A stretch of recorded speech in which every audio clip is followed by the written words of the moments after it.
Assalamualaikum warahmatullahi wabarakatuh. Perkenalkan, nama saya Kakak Agastya Hilal Mawayudi dengan NRP 5026241115 dari Sistem Informasi. Jadi di sini kita akan melakukan sebuah challenge dengan menggunakan Cisco Packet Tracer. Yang pertama itu membuat rancangan dengan static routing dan yang kedua dengan dynamic routing. Tanpa berlama-lama, kita akan langsung masuk ke dalam Cisco Packet Tracer. Oke, kita sudah ada di dalam Cisco Packet Tracer. Sekarang kita akan membuat rancangan desainnya seperti yang ada di modul praktikum. Jadi ada 4 router yang saling terhubung dan juga tiap routernya ada 2 PC. Kita akan coba terlebih dahulu. Oke, di sini kita akan coba untuk memasukkan 4 buah router, 8 buah PC, dan juga 4 buah switch. Kita akan coba terlebih dahulu.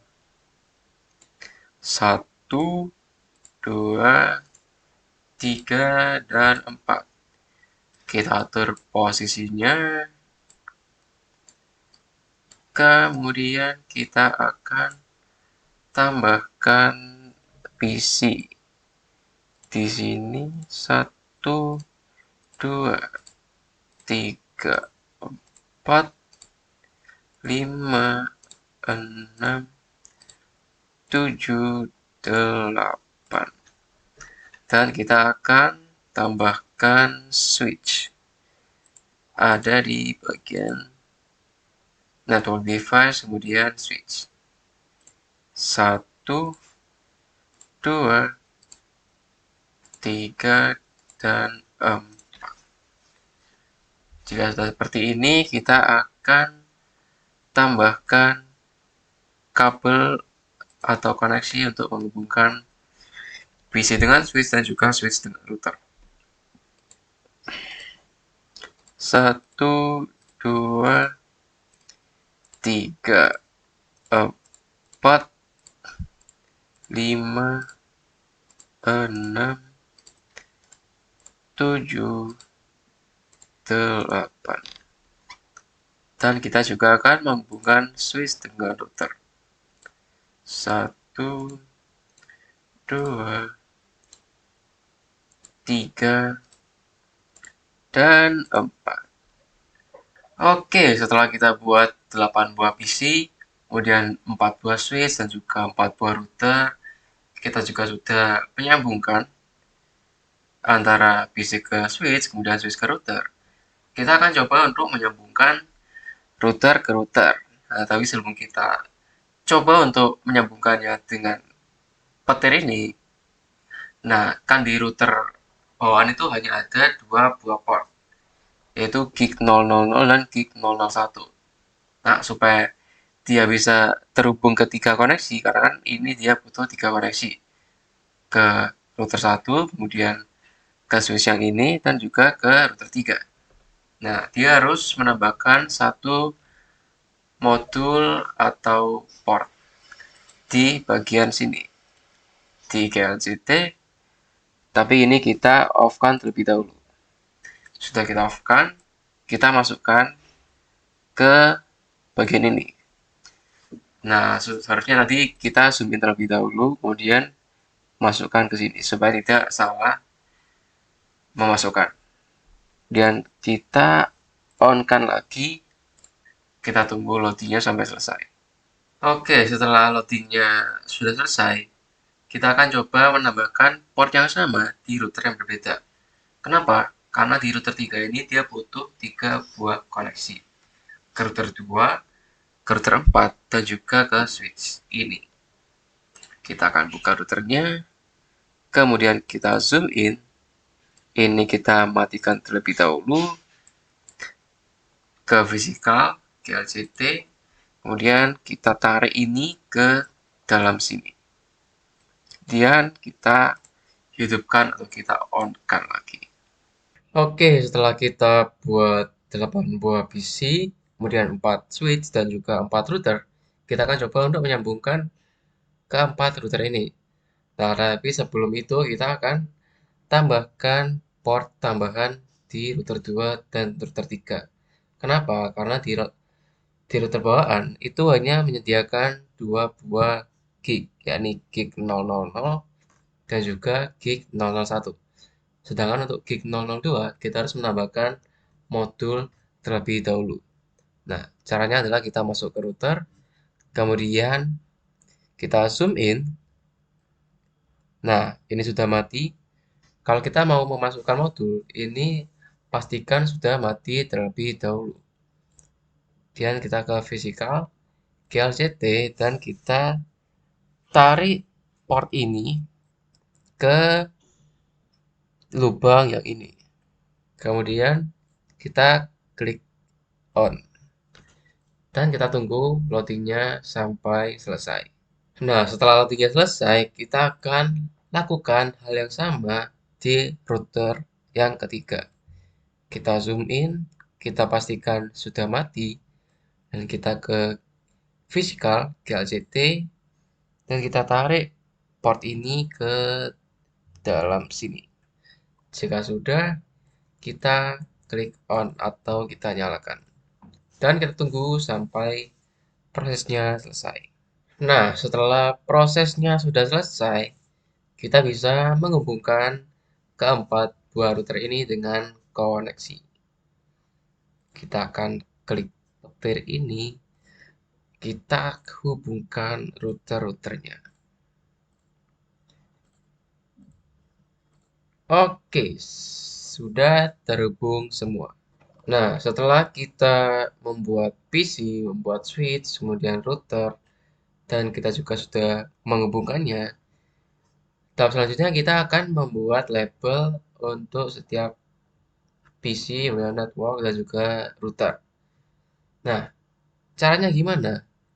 Kita akan pergi ke bagian sini, seperti catatan ini, kemudian kita klik, kita arahkan ke misalnya PC 0. Kita akan ketikkan 1.2. Nah, sebelum itu, untuk bagian ini adalah jaringan 1.0.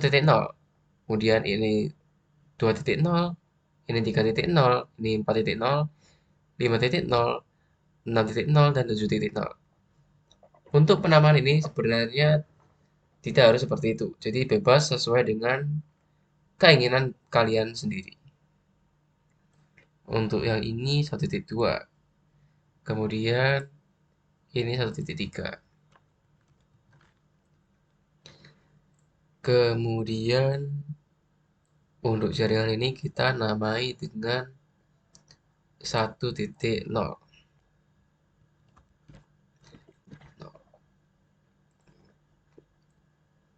Kemudian untuk routernya kita namai dengan 1.1.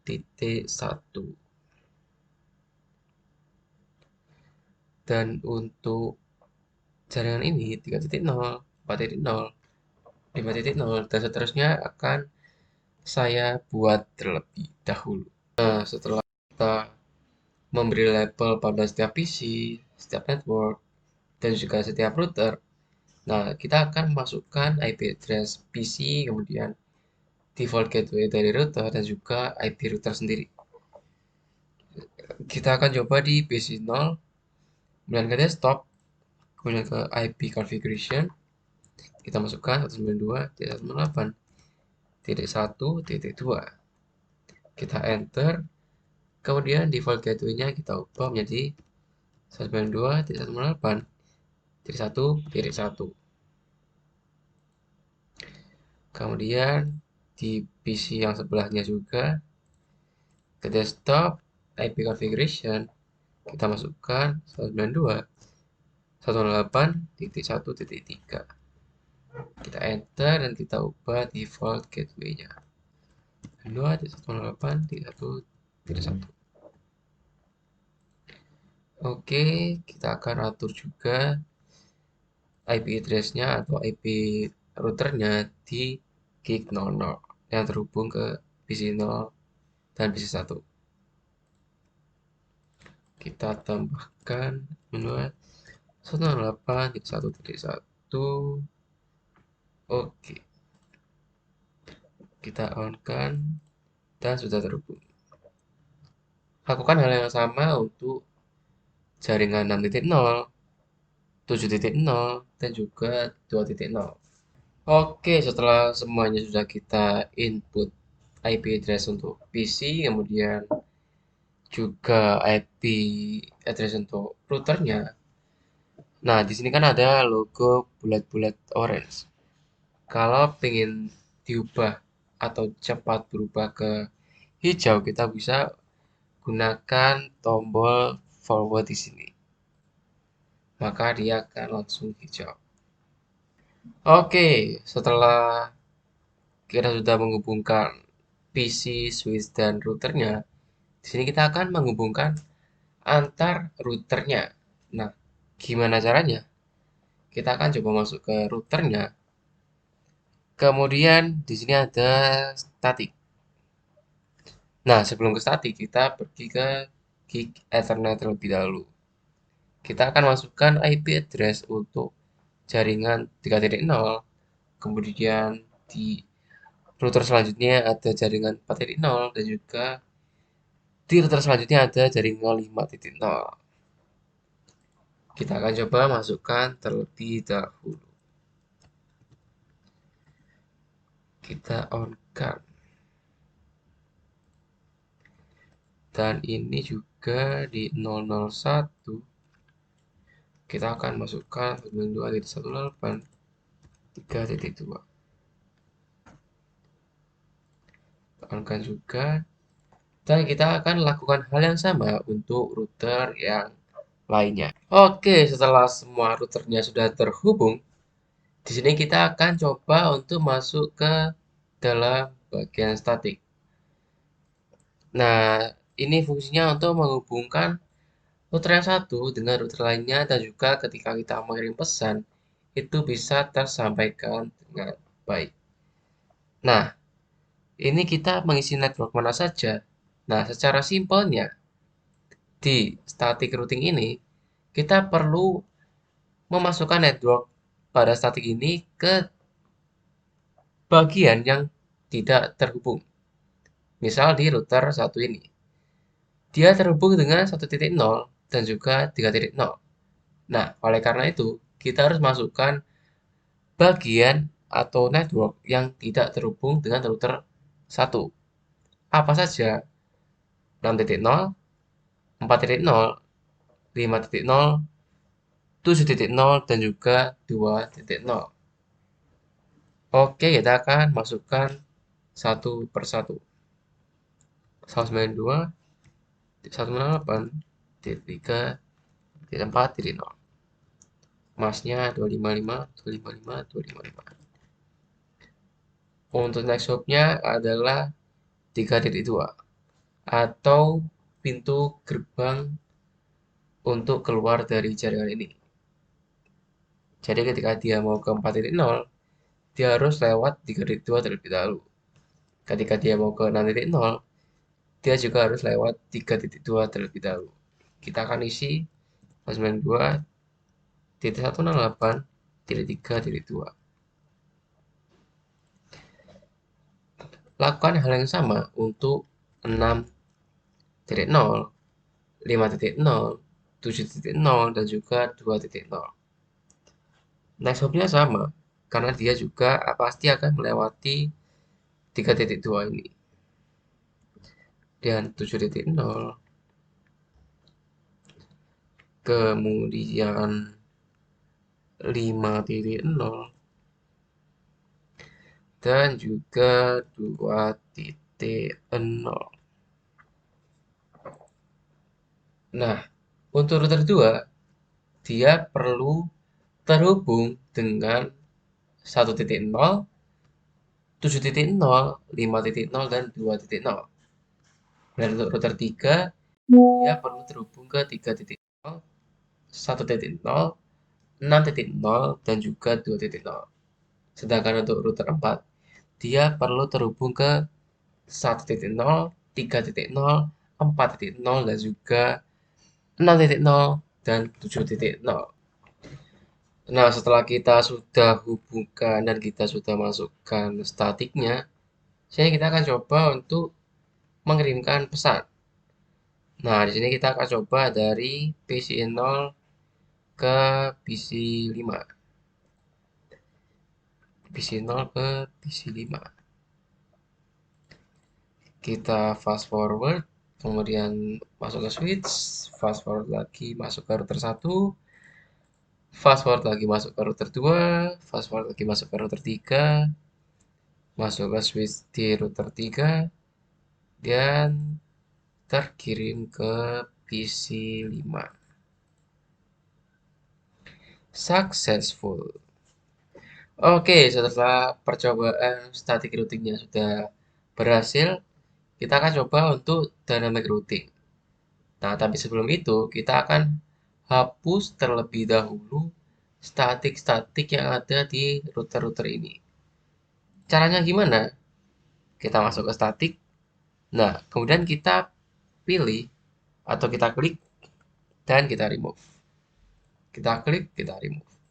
Kita klik, kita remove. Nah, lakukan hal ini secara berulang untuk setiap router sampai statik ini benar-benar habis. Oke? Oke, setelah statiknya sudah kita remove semua, di sini kita akan coba menggunakan yang namanya dynamic routing. Nah, di sini ada yang namanya RIP. Jadi di sini kita akan memasukkan network yang terhubung dengan router 1 itu apa saja. Nah, kita lihat di sini router 1 itu terhubung ke 1.0 dan juga 3.0. Kemudian router 2 terhubung ke 3.0, 4.0 dan 6.0. Router 3 terhubung ke 4.0, 5.0 dan juga 7.0. Dan router 4 terhubung ke 5.0 dan 2.0. Nah, yang membedakan dengan static routing, ketika kita menggunakan static routing, kita itu perlu menghubungkan dengan yang kita tidak kenal. Misalnya router 1, dia perlu terkoneksi dengan 4.0, 6.0, 7.0, 5.0 dan juga 2.0 dan kemudian kita masukkan ke dalam statik. Sedangkan di dynamic routing yang kita masukkan adalah jaringan yang sudah terhubung dengan kita. Jadi pasti lebih sederhana. Caranya gimana? Kita masuk ke router, ke config, dan juga ke RIP. Kemudian kita ketikkan network yang terhubung dengan kita. 192.168.1.0. Dan kita klik add. Kemudian kita tambahkan network 3.0 juga yang terhubung dengan kita. Titik 1, titik 3, titik 0. Nah, lakukan hal berulang seperti ini di router yang lain sehingga semuanya sudah terhubung. Nah, setelah kita sudah masukkan semua network yang terhubung ke dalam RIP di masing-masing routernya, sini kita akan coba untuk mengirimkan sebuah pesan. Apakah bisa atau tidak? Nah, kalau file seperti ini kita bisa gunakan Fire. Kita klik saja sampai dia successful. Nah, tentu supaya successful perlu kalian perhatikan terlebih dahulu apakah sudah sesuai root-nya, kemudian IP routernya dan sebagainya, networknya juga seperti itu. Nah, jadi sudah successful dan dynamic routingnya juga sudah berhasil. Di sini kita akan coba untuk mengirimkan pesan dengan mode simulation. Kita delete terlebih dahulu, kita kirimkan pesan dari PC0 ke PC5. Kita fast forward, kemudian fast forward lagi, masuk ke router 2, router 3, masuk ke switch, dan terkirim ke PC5. Oke, successful. Dynamic routingnya sudah berhasil. Oke, sekian penjelasan dari saya terkait challenge pakai tracer untuk static routing dan juga dynamic routing. Mohon maaf apabila ada kesalahan dalam pengucapan kata dan sebagainya. Mohon dimaafkan. Terima kasih. Assalamualaikum warahmatullahi wabarakatuh.